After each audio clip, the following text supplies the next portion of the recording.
ఈరోజు మా అక్కగారు రేపు వెళ్ళిపోతున్నారు. అందుకే ఈరోజు ప్రార్థన పెట్టుకున్నాం. అందరూ మా అక్కగారికి మంచిగా వెళ్ళామని ప్రార్థన చేయండి. Bye bye. ఆమేన్.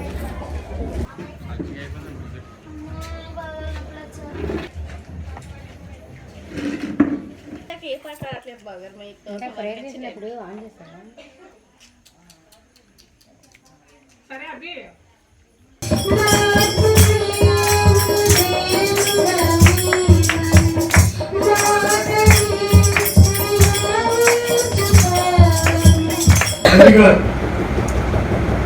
కీర్తి శేషులు, దైవజనులు, అపోస్తలులు, దేవదాసయ్యులు ఈ ప్రాంతంలో ఇవన్నీ చిన్న చిన్న గ్రామాలు.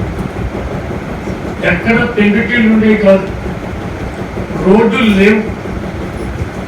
లేవండి, గోర్జులు. నేను చదువుతున్నా, వారితో కలిసి ఖాళీ నడకన సైకిల్ వేసుకొస్తే ప్యాచీలు పడిపోయి ముళ్ళు గుచ్చుకుపోయి 74లో మొట్టమొదట మా తండ్రి గారు నర్సీపట్నం వచ్చినప్పుడు నర్సీపట్నంలో ఒక్కటే చర్చ్ ఉండేది. సిబిఎం కాంపౌండ్ లో ఇప్పుడు సెయింట్ బాప్టిస్ట్ చర్చ్ అని దాన్ని ఇప్పుడు రీమోడిఫై చేశారు. ఒక్క చర్చే. తర్వాత నాన్నగారు చర్చ్.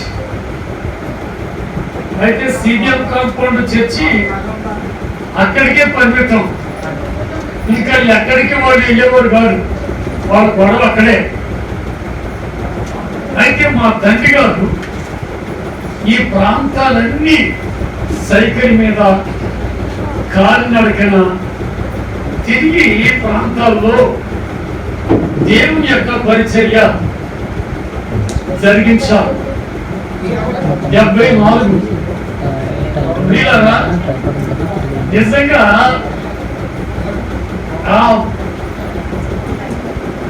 మరి కాలంలో చెప్పాలంటే ఆ కాలంలో పరిచర్య చాలా బాగుందనిపిస్తుంది నాకు. ఇప్పుడు సోకు పరిచర్య అయిపోయింది. మాది ఆర్కెస్ట్రా లేకపోతే మాట్లాడతాడు singers, drum, Kande, gas light లేకపోతే ఇలాంటి దీపం, చిన్న దీపం, గుడి దీపం అప్పుడే బాగుండేది. ఇప్పుడు టెక్నాలజీ బాగా వచ్చిన తర్వాత ఉన్న భక్తి ఊడిపోయి సోకు భక్తి వచ్చింది. ఆశ్రమానికి ఇంకా సోకు భక్తి వచ్చింది అనుకోండి. కానీ నిజంగా ఆ కాలంలో నిజంగా భక్తి ఎలాగుండేదంటే దేవుని యొక్క ఆత్మకార్యాలు జరిగేది. అందువల్ల ఇన్ని సంఘాలు ఏర్పడ్డాయి. ఆ కాలంలో కన్యలతో విత్తనాలు చెల్లారు. ఇప్పుడు సంతోషంతో పంట ఇప్పుడున్న వాళ్ళు కోసుకుంటున్నారు. స్తోత్రం, హల్లెలూయా. చాలా విషయాలు ఉన్నాయి. ఎందుకంటే ఈ పాస్టర్ గారు నా కళ్ళు ఎదిగితే పెరిగాడు. ఆయన బలవంతంగా తీసుకొచ్చి ఇక్కడ పెట్టాను. ఆయన పెళ్లి రాజమండ్రిలో ఏమంటారు దాన్ని, ఇంగ్లీష్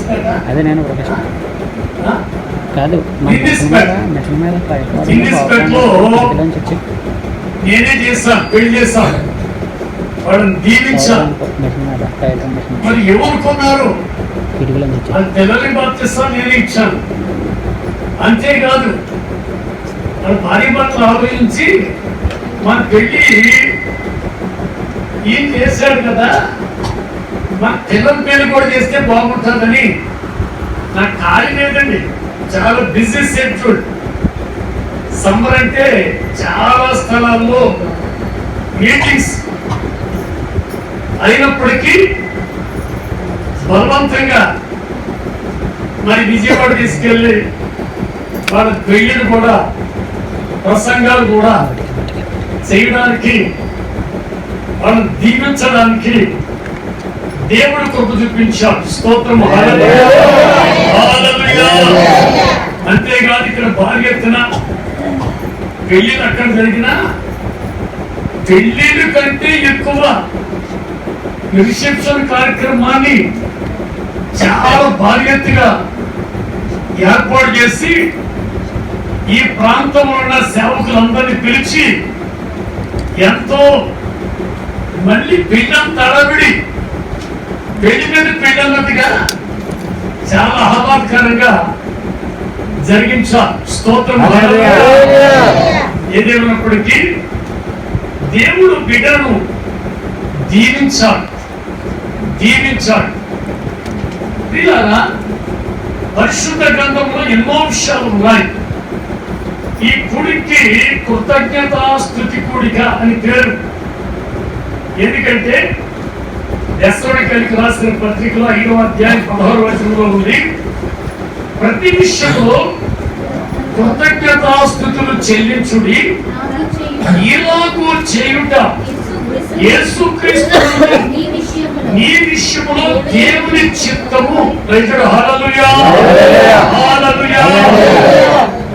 ఎందుకంటే కృతజ్ఞత కలిగి జీవించాలి. ఎవరన్నా తెలియని వాడు మనకి ఒక టీ ఇస్తే వాడు కనపడితే అమ్మో వాడు ఏమనుకుంటారని వాడికి వందనాలు చెప్తాం కనపడ్డప్పుడల్లా. మరి దేవుడు మన జీవితాల్లో ఎన్ని కార్యాలు చేస్తున్నాడో దాన్ని వర్ణించలేం. మరి దేవుడు చేసిన మహోపకారాలకి ఆయన ప్రజలమైన మనము దేవునికి ఎల్లప్పుడూ కూడా కృతజ్ఞతాస్తుతులు చెల్లించాలి. స్తోత్రం. హల్లెలూయా. మరి రాత్రి ఈ కృతజ్ఞతాస్తుతి కూటాన్ని దైవ సేవకులు యోహాను గారు ఎంతో చక్కగా ఏర్పాటు చేసి సేవకులు పిలిచి ఇంకో కార్యక్రమంలో షార్ట్ అండ్ స్వీట్ మెసేజ్ అన్నట్టుగా చిన్న వర్తమానం ఇచ్చి మళ్ళీ వెంటనే బయలుదేరి మీ దగ్గరికి రావడానికి దేవుడు కృప చూపించాడు. స్తోత్రం. హల్లెలూయా.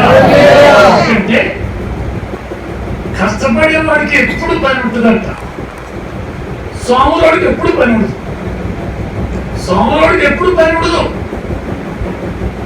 కనుక మరి నాకు వయసు ఎక్కువైపోతున్నా మరి పని ఎక్కువగానే ఉంటూ ఉంది.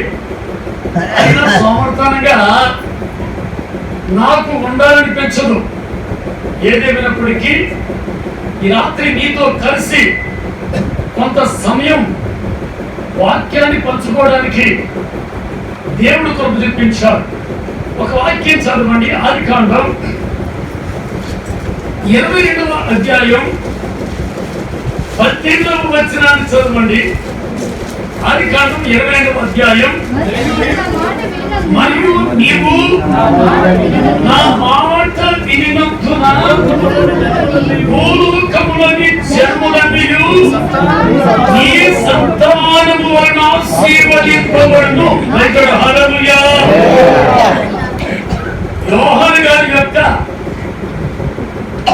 సంతానం పుట్టిన పిల్లలే కాదండి.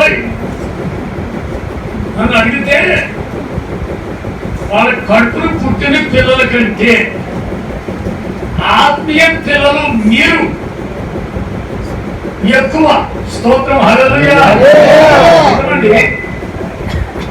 దుబాయ్, అబ్దుబాయ్, సాచా, బెహ్రాన్, ఖతార్ 7 దేశాలు వెళ్ళాను. ఒక దేశం కాదు.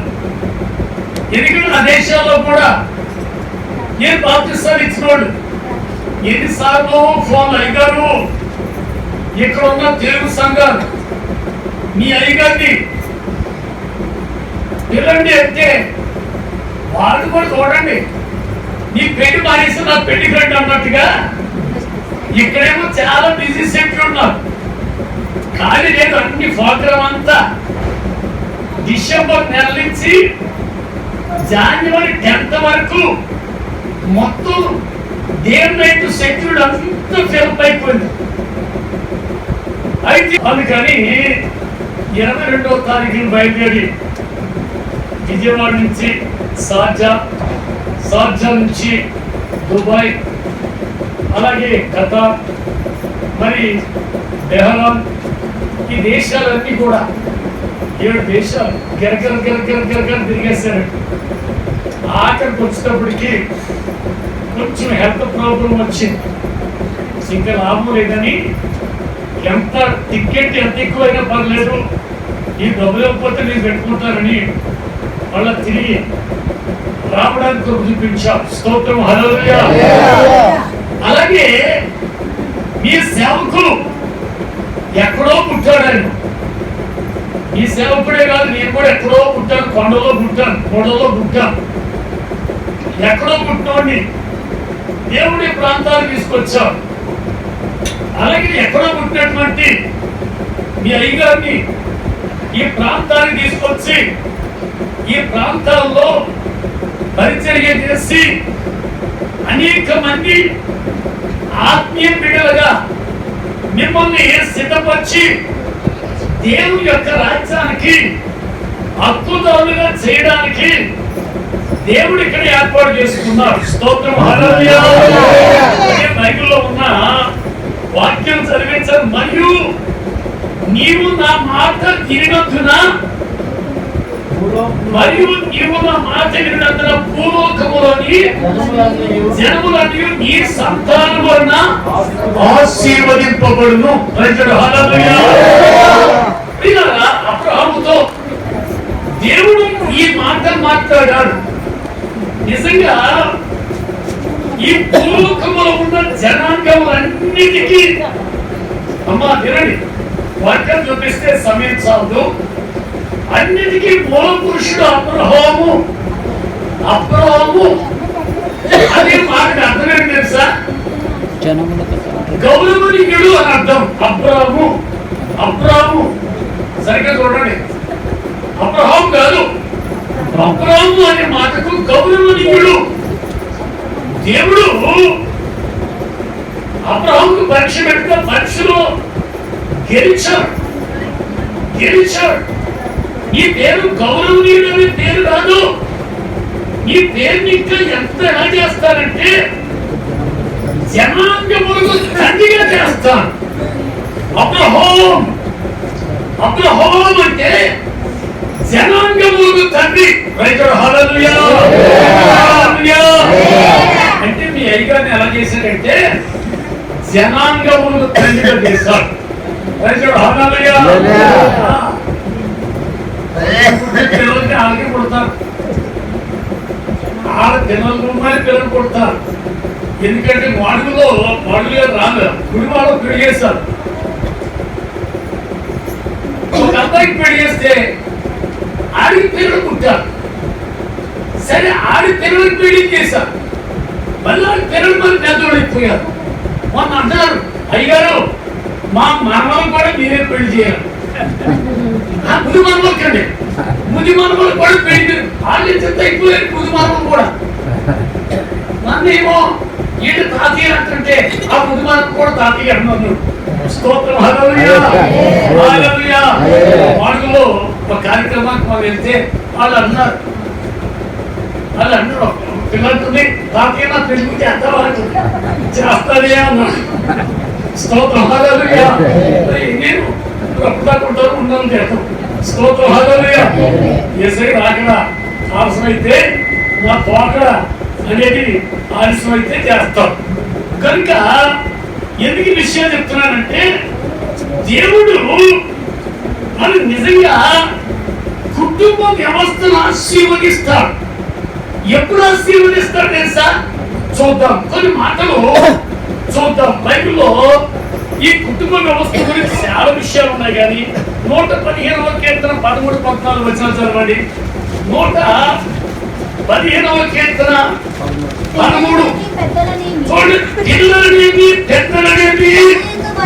అమ్మా అయ్యా పిల్లలారా, ఇప్పుడు పిల్లలు చాలా స్పీడ్ అండి. ఎంత స్పీడ్ అంటే దాని పని సరే, ఎందుకంటే ఆ సెల్లో ఏముందో నాకు వెళ్దండి, ఈ సెల్లో ఏముందో నాకు వెళ్దాం. ఎందుకండి విదేశం తిరుగుతున్నాను కానీ సెల్లో ఏముందో నాకు ఎవరన్నా ఫోన్ చేస్తే మాత్రం హలో అంటే హలో అంటాను అంతే, నాకేం వెళ్దాం. కానీ నాకు నేర్పుతాడు ఎవరితో తెలుసా, మా మనవ రాలు రాలు నిజం మనము నేర్పుతున్నారు. మా పెద్ద మనిషి కూడా అంతే, స్తోత్రం హల్లెలూయా, మాకేం వెళ్దాం. ఎందుకంటే తెలుసా, అసలు కంటేనంటే సిగురు కంటే పవర్ ఎక్కువ ఉంటుందండి. నా పిల్లల కంటే మనవలకి ఎక్కువ పవర్, అలాగే మీకు కూడా అంతే. కనుక అయితే పిల్లల్ని దేవుడు దీవించాలంటే, పిల్లల్ని దేవుడు దీవించాలంటే, పిల్లల యొక్క తల్లిదండ్రులను దేవుడు దీవించాలంటే, తల్లిదండ్రుల యొక్క తల్లిదండ్రులను దేవుడు దీవించాలంటే దేవుని ఎంతో భయము భక్తి కలిగి జీవించాలి. పిల్లలనేది పెద్దలనేది తన ఎంతో భయభక్తులు యెహోవా ఆశీర్వదించును, ఆయన మిమ్ములను మీ పిల్లలను వృద్ధి పొందించును. అవును, కుటుంబ వ్యవస్థ వృద్ధి పొందాలి, కుటుంబ వ్యవస్థ వృద్ధి పొందాలి. ఎందుకంటే నేను ఎక్కడ రౌతుల గుడి దగ్గర ఒక ఊరు వెళ్తాను. ఆ ఊళ్ళో మొట్టమొదట స్వార్థ చేస్తే ఒక మరి భయంకరమైన భజన నాయకుడు మారిపోయాడు, భజన నాయకుడు మారిపోయాడు. అది మాట్లాడగా కారణాలు చాలా ఉన్నాయండి. వచ్చింది ఈ వ్యాధి వచ్చింది, నా దగ్గరకు వచ్చాడు. ఏ శుభాకు నమ్ముకుంటే బాగోతాను అన్నాడు. ఆయన నమ్ముకో నమ్మగాను అన్నాను. మా మాస్టర్లు ఏమంటారో తెలుసా, దొంగలండి కొంతమంది. నేను ప్రార్థన చేస్తేనే బాగోతాను. ఇంకెప్పుడు స్వస్థం వచ్చేది ఎవరు? ఆయన. ఆయనకి మహిమ కలగాల, ఆయనకి మహిమ కలిగే సువార్త చెయ్యాల, ఆయనకి మహిమ కలిగే పరిచయం చేయాల. సేవకులు ఎలాంటి అబ్బా చాలా బ్యాటింగ్ చేస్తున్నారు. దుబాయ్ వెళ్ళారు, పెద్ద కాన్ఫరెన్స్ పెట్టారండి. 5,000 మంది పైన వచ్చారు ఆ కాన్ఫరెన్స్. ఎవరో స్పీకర్ బుక్ చేశారంట.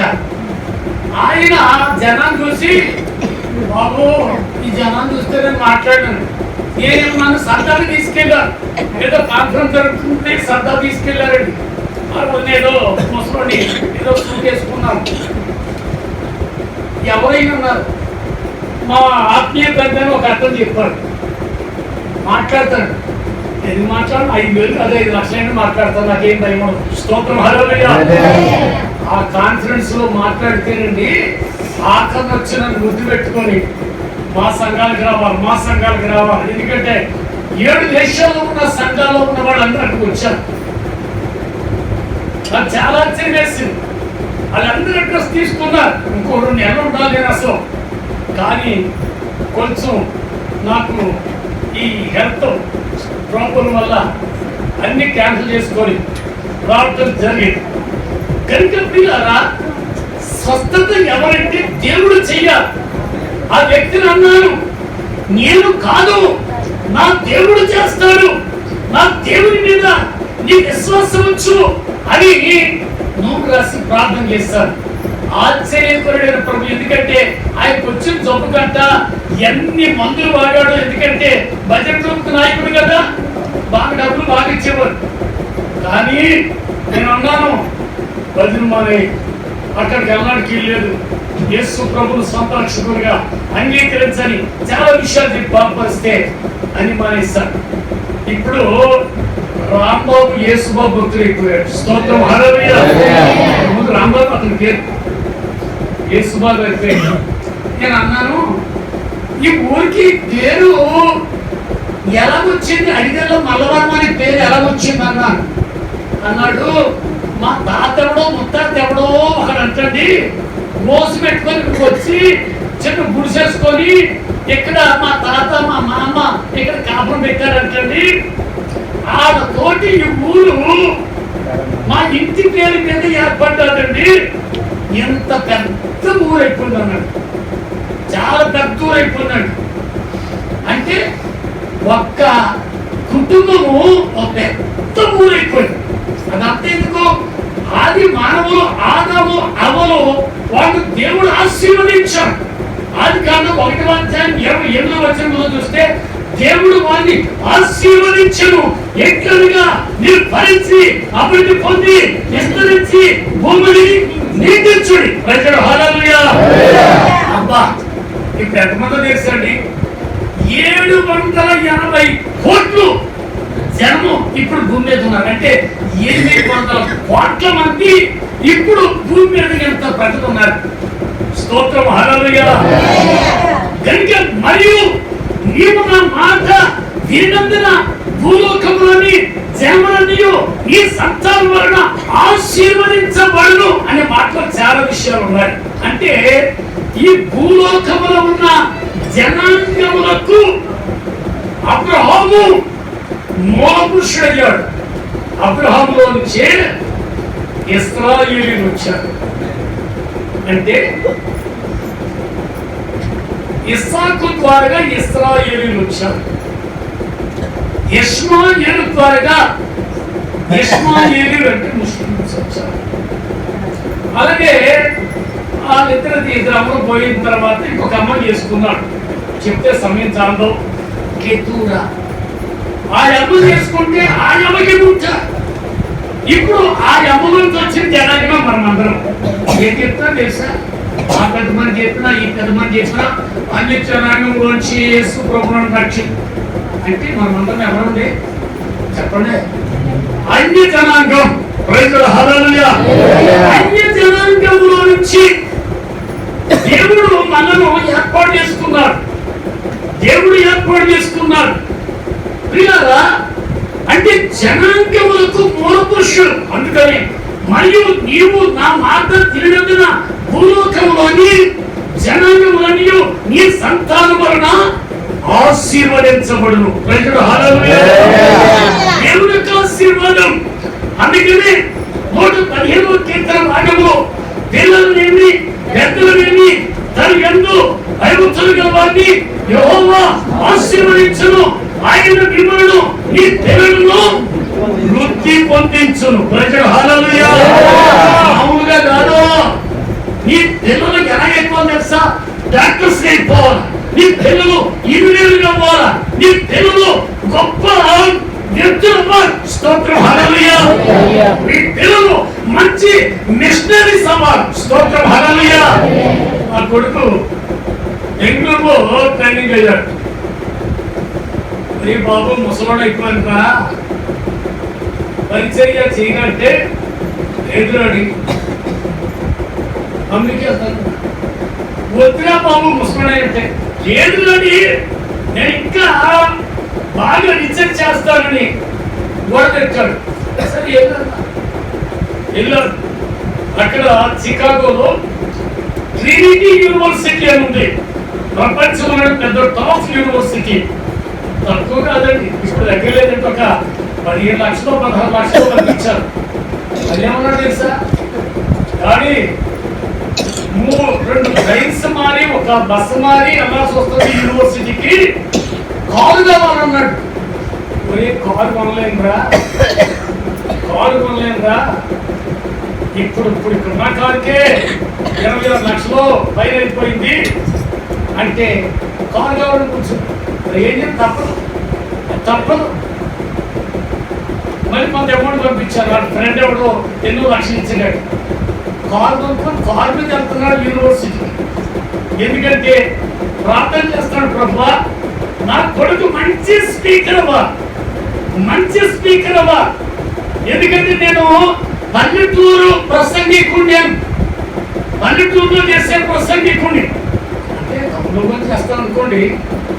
అయితే నా కొడుకు అలా కాదు, ఇంటర్నేషనల్ స్పీకర్ అవ్వా. స్తోత్రం హల్లెలూయా. నా కొడుకు రావటం కాదు, ఇక్కడున్న మీ కొడుకు అవ్వా. హల్లెలూయా. నా కొడుకు వస్తాను కాదు అంటే మేము ప్రోత్సహించడానికి ఎగ్జాంపుల్ చెప్తున్నాను. నా మీద పెట్టుకున్నా గణిత పిల్లరా, నీ పిల్లలు ఎలాగుండాలంటే వృద్ధి పొంద. నీ పిల్లలు దేవుడు ఆశీర్వదించ. గణిత పిల్లరా, దేవుడు మరి యోహాను గారి యొక్క పిల్లల్ని దేవుడు ఆశీర్వదించాడు. ఎందుకంటే 127వ కీర్తనలో గర్భఫలము వహించు బహుమానమే. హల్లెలూయా. నిజమే. ఎందుకంటే దేవుడు ఇవ్వకపోతే మరి పిల్లలు కలగరు. తెలుగు దేవుడు ఇచ్చే బహుమానము అని సత్యం 127వ కీర్తనలో ఉంది. అయితే పిల్లరా బైబిల్ గ్రంథంలో కొన్ని విషయాలు చూపిస్తాం. చూడండి, ద్వితీయోపదేశకాండంలో ఒక మాట నేను తొందర ముగిస్తాను. 7వ అధ్యాయం 13వ వచనం తొందరగా చదవండి. కొన్ని మాటలు ముగిసి చేస్తాను. ఆయన నిన్ను ప్రేమించి ఆశీర్వదించి అభివృద్ధి చేసి నీకు ఇచ్చేదని నీ పితరులతో ప్రమాణం చేయనా నా దేశంలోని గర్భఫలమును నీ భూఫలమును నీ స్వాస్థ్యమును నీ ద్రాక్షరసమును నీ నూనెను నీ పశువుల మందను నీ గొర్రెల మందను మేకల మందను దీవించును. స్తోత్రం. హల్లెలూయా.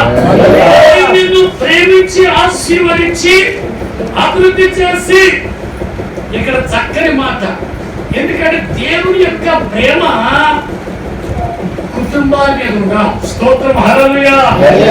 కుటుంబాల మీద ఉండాలంటే 91వ కీర్తనలో 14వ వచనం చూస్తే మనమంతా దేవుని ప్రేమిస్తే దేవుడు ఏం చేస్తాడు తెలుసా? చెప్పండి. మనల్ని ప్రేమిస్తాడు. స్తోత్రం. హల్లెలూయా. నన్ను ప్రేమించు వారిని నేను ప్రేమిస్తాను. 91వ కీర్తన 14వ వచనం నుండి చదువుకోండి. సందర్భం ఎందుకంటే మరి తొందరగా ముగించాలి కాబట్టి సంక్షిప్తంగా మాట్లాడుతున్నా. స్తోత్రం. హల్లెలూయా. హల్లెలూయా. దేవుని మనము ప్రేమిస్తే దేవుడు మనల్ని ప్రేమిస్తా. దేవుని మనము హెచ్చిస్తే దేవుడు మనను చెప్పండి హెచ్చిస్తాడు. స్తోత్రం. హల్లెలూయా. ఎంతగా హెచ్చిస్తాడంటే దాన్ని వర్ణించలేమండి. నేను బీసీ కాలం నర్సీపట్నం బీసీ కాలంలో సువార్తకి వెళ్ళాను. చిన్న గుడిసండి. ఏమిటో కానీ అనకూడదు, మీరు ఏమనుకోవద్దండి, మా పాస్టర్ కూడా ఏమనుకోవద్దు. పేదోళ్ళే ప్రభుత్వం నమ్ముతారు, గొప్పోడు రాదు. గొప్పోడికి డబ్బు దేవుడు, పేదోడికి దేవుడు. స్తోత్రం. హల్లెలూయా. పడుకొని అందులో 6 మనిషినేమో పడుకొని ఊరి ఆ ఎవరికి మాటలు సరిగా రావు. కుక్క మంచం అయ్యా కాదు మంచం మీద కూర్చుంటే పట్ట దిగిపోయింది. నేను ప్రార్థన చేశాను, ప్రభా ఈ కుటుంబం చూడండి, ఆయన సరిగ్గా మంచం లేదు, ఇంటి మీద తాటాకులు లేవు, చాలా దీన స్థితి అని ప్రార్థన చేశాను. బైబిల్లో ఉందండి, పెంట మీద ఉన్న దరిద్రులంట ధనవంతులుగా చేస్తారు.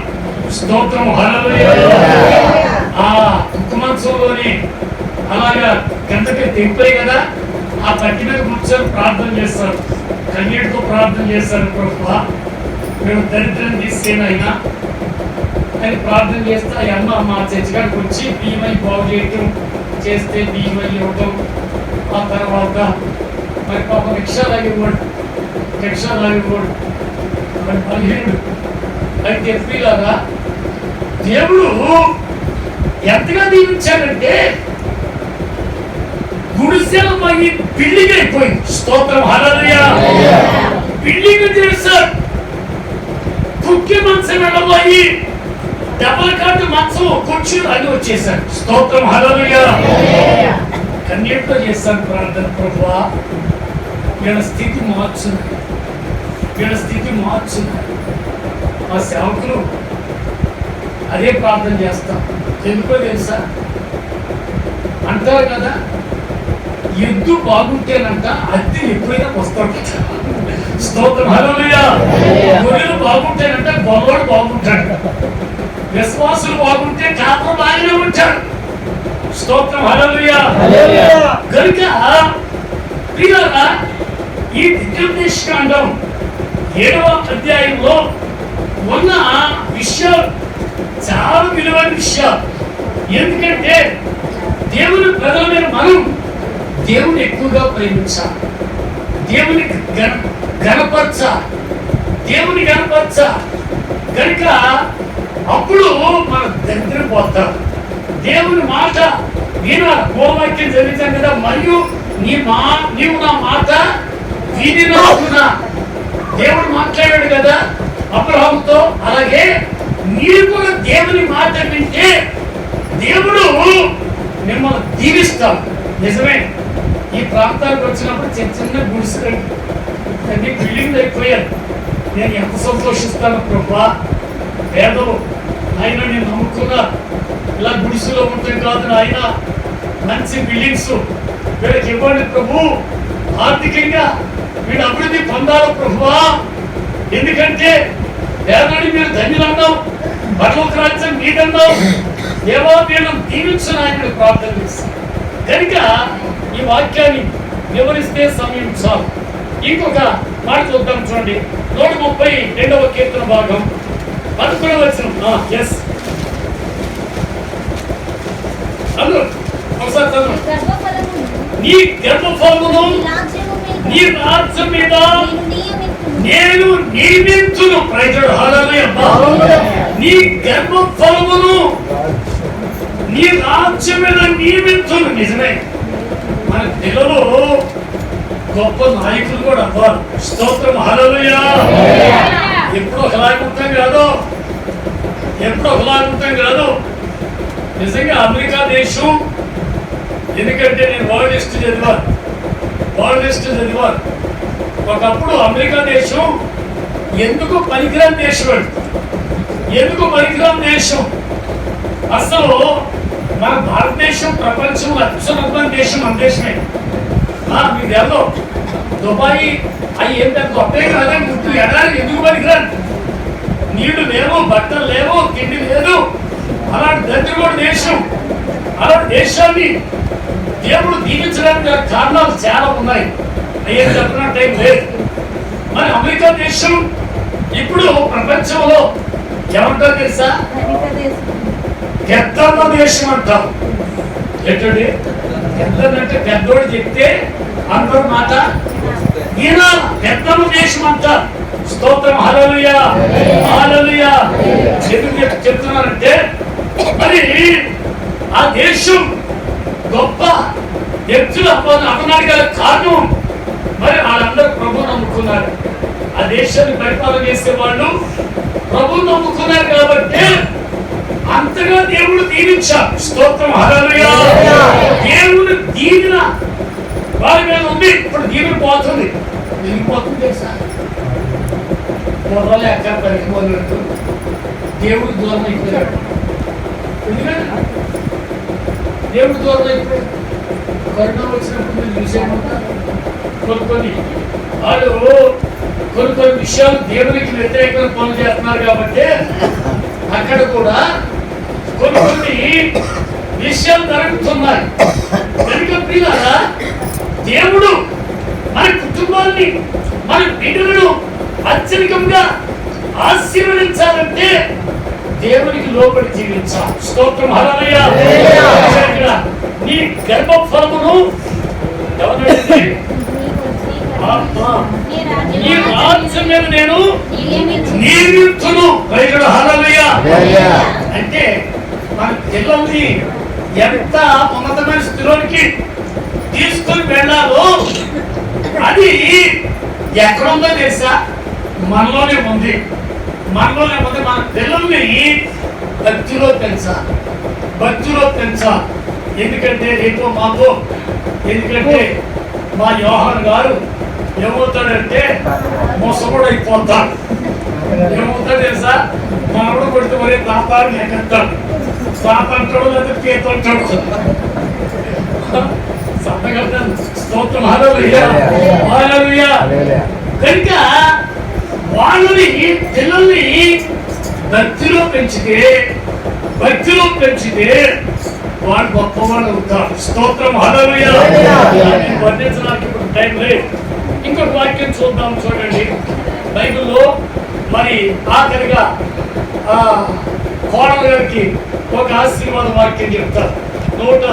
చూడండి మరి లూకాసు వార్త 1వ అధ్యాయం 42వ వచనం కోడలు గారికి ఆశీర్వాదం. స్త్రీలో నీవు ఆశీర్వదింపబడిన నావు, నీ గర్భఫలము ఆశీర్వదింపబడును. గర్భఫలాన్ని ఎవరు ఆశీర్వదించాలండి? దేవుడు. 127 మాట ఉంది, గర్భఫలం యెహోవా ఇచ్చు బహుమానమే. స్త్రీలలో నీవు ఆశీర్వదింపబడిన నావు. అమ్మా గొడవ దైవం చదవాలా, ప్రార్థన చేయాలా, ప్రభువును స్తుతించాలా.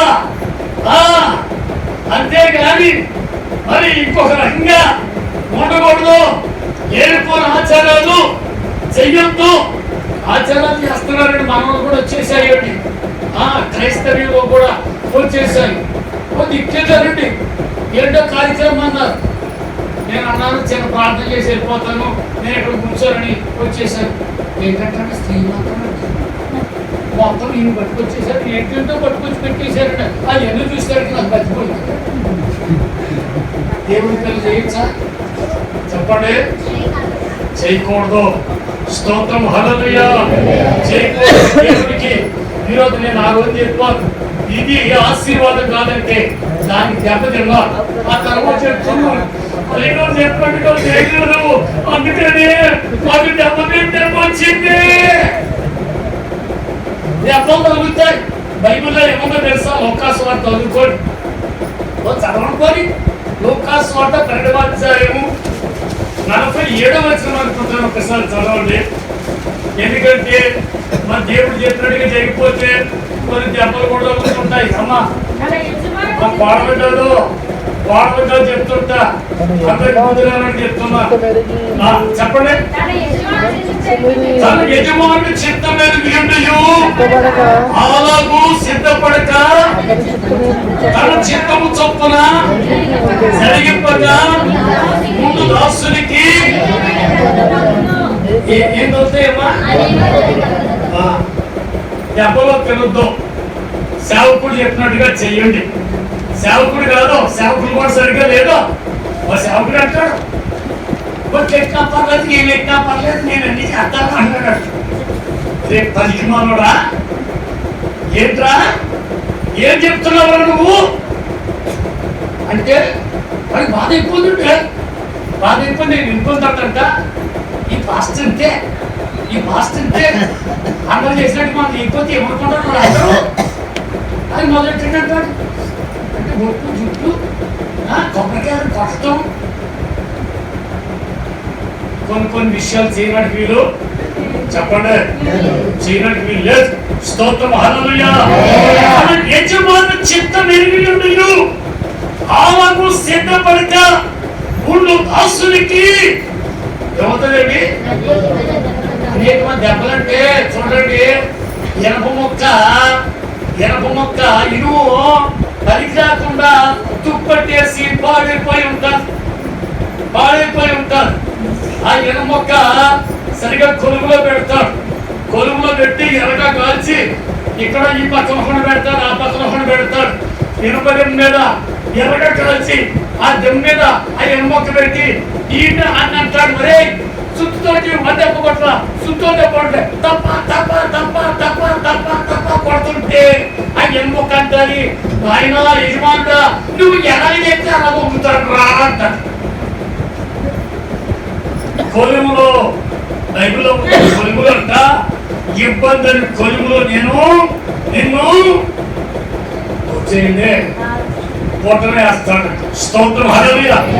తుప్పు పోయే విధంగా, నీ భక్తి పోయే విధంగా దేవుడు ఏం చేస్తాడు తెలుసా? సరి చేస్తాడు. దెబ్బలు తినద్దు. వాక్యానికి లోబడి, వాక్యానికి లోబడితే ఆశీర్వాదం, లోబడిపోతే ఏముందో తెలుసా? చెప్పండి, శ్రమ. హల్లెలూయా. ఏంటో ఈ ప్రసంగ చేస్తున్నాడు పాస్టర్ అనుకుంటున్నారేమో. ఎందుకంటే మరి ఇలాంటప్పుడే కొంచెం సరిపోతే మీరు సరవడం. స్తోత్రం హల్లెలూయా. ఎవరండి ఆచారాలు పడిపోతున్నారు, అబ్బా ఆచారాలు పడిపోతున్నారు. అందుకని బైబిల్లో ఏముందో తెలుసా, మీ పారంపర్య ఆచారం నేను చూచి చెప్పండి, లేకపోతే మీ పారంపర్య ఆచారం నేను చూసి మాట్లాడి మీరు ఎన్ని చెప్పండి, ఆచారం మేము చేస్తామంటున్నారు మాకు. నేను చూచి వారు జరగను. ఆచారం బట్టి చేయొద్దు, ఆత్మీయ భక్తిని మనం చెయ్యాలి. స్తోత్రం హల్లెలూయా. మరియు నీవు నా మాట వినందున భూలోకములని జనములని నీ సంతానములను ఆశీర్వదింపబడును. హల్లెలూయా. అంతేకాదు కోరమని చెప్తున్నదో స్త్రీలో నీవు ఆశీర్వదింపబడుతున్నారు, నీ గర్భఫలాన్ని నేను ఆశీర్వదిస్తాను. హల్లెలూయా. కనుక ఆఖరిగా ఇంకొక మాట చూపించి నేను ముగించేస్తాను. స్తోత్రం హల్లెలూయా. సమూయేలు గ్రంథం 1 సమూయేలు గ్రంథం 1వ అధ్యాయం చేస్తాను. అయిపోయింది తొందరగా 1 సమూయేలు గ్రంథం 1వ అధ్యాయం తిరిగి వచ్చిన చెవు కట్టుకున్నాము, నాకు గట్టిగా చదవండి. కనుక నీవు గర్భము ధరించి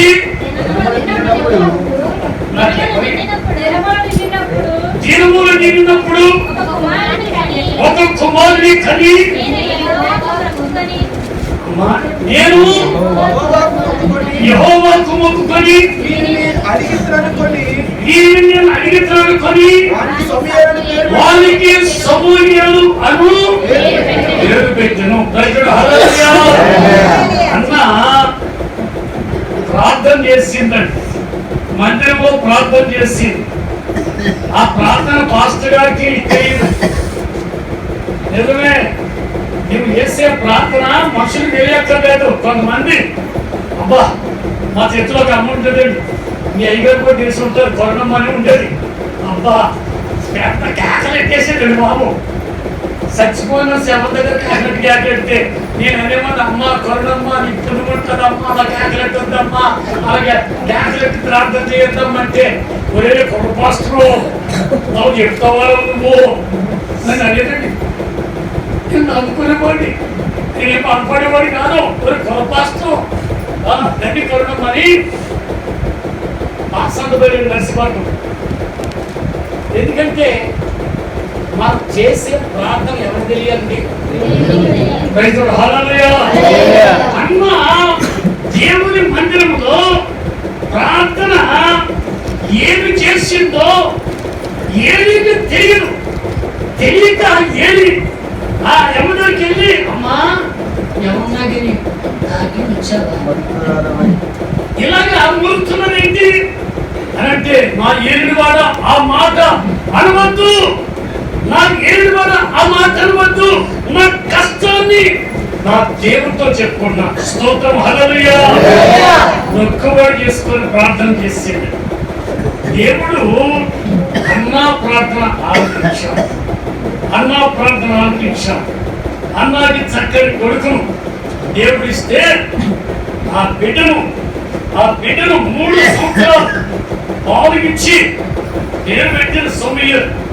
అయితే శిలోహులో ఉన్న మందిరం తీసుకొని వెళ్ళి వారిని అక్కడ దించితేనట అక్కడనే వాడు యెహోవాకు ప్రార్థన చేశాడు. స్తోత్రం హల్లెలూయా. 3 సంవత్సరాలు పిల్లవాడు మోకాళ్ళ మీద నుండి ప్రార్థన చేశాడంటే ఆ తల్లి ఎలాగా ఆ బిడ్డను పాలించి తెచ్చిందో ఒక్కసారి యోచించాడు. స్తోత్రం హల్లెలూయా. ఇంటి మాటను మాటలు నేర్పుతున్నారు. ఇప్పుడు పుట్టిన పిల్లవాడికి సెల్లిచ్చేస్తున్నాం. మండలకాలను ఉంటాడు, ఆ కాలికి ఏ పాస్తు ఎండవు. ఈ పెద్దవాడిని తెలుసు. 20 సంవత్సరాల క్రితం ఆ కాలికి వెళ్తే చిన్న గుడిసె అక్కడంతా ఈ కొంపే వస్తుంది. అక్కడికి వెళ్ళారు. వెళ్తే ఒకంత అర్థండి ఏంటి ఇలా పడుతున్నాడు. ఏంటి ఏమిటి అన్న అది బాబు మందు. ఏంటండి ఏమందు? పాలు తాగే పిల్లవాడు మనం సారా పడుతుంది. జాగ్రత్త, పిల్లల విషయంలో జాగ్రత్త. నీ పిల్లల్ని భక్తిలో పెంచా, పాలించి వారికి దేవుని మాటలు నేర్పించా. అందుకే బైబిల్లో మరి మోషే గురించి ఉంది, అల్పకాలము పాప బోధము అనిపించడం కంటే దేవుని ప్రజలతో ఎంత గొప్ప భాగ్యమని ఎంచుకొని ఐగుప్తు విడిచి పారిపోయాడు. స్తోత్రం, హల్లెలూయా. నీ పిల్లల్ని ఒక మోషేలాగా పెంచా, నీ పిల్లల్ని ఒక సమూయేలులాగా పెంచా. కనుక పిల్లల్ని చాలా జాగ్రత్తగా పెంచా, చాలా జాగ్రత్తగా పెంచా. కనుక పిల్లరా, నిజంగా దేవుడు బిడ్డలని ఇస్తున్నాడు, మంచిది మంచిది. కనుక స్త్రీలో నీవు ఆశీర్వదించబడిన దానవు, నీ గర్భఫలము ఆశీర్వదించబడును. తగిన సమయంలో దేవుడు బిడ్డకి సుఖమైన ప్రసూతి అనుగ్రహించాలని చక్కని బిడ్డను దేవుడు దయచేయాలని దేవుడు దాసునిగా దీవిస్తున్నాడు. పిల్లలనేమి పెద్దలనేమి తన యందు భయభక్తులుగా వారిని యెహోవా ఆశీర్వదించును. ఆయన మిగులును నీ పిల్లలను వృద్ధి పొందించును. మరియు నీవు నా మాట దీనందున భూలోకములని జనములని ఈ సంతానములను ఆశీర్వదించబడును. కనుక యోహాను గారి యొక్క సంతానం ఆశీర్వదించబడును గాక. కృతజ్ఞత స్తుతి కూడాన్ని దీవించును గాక.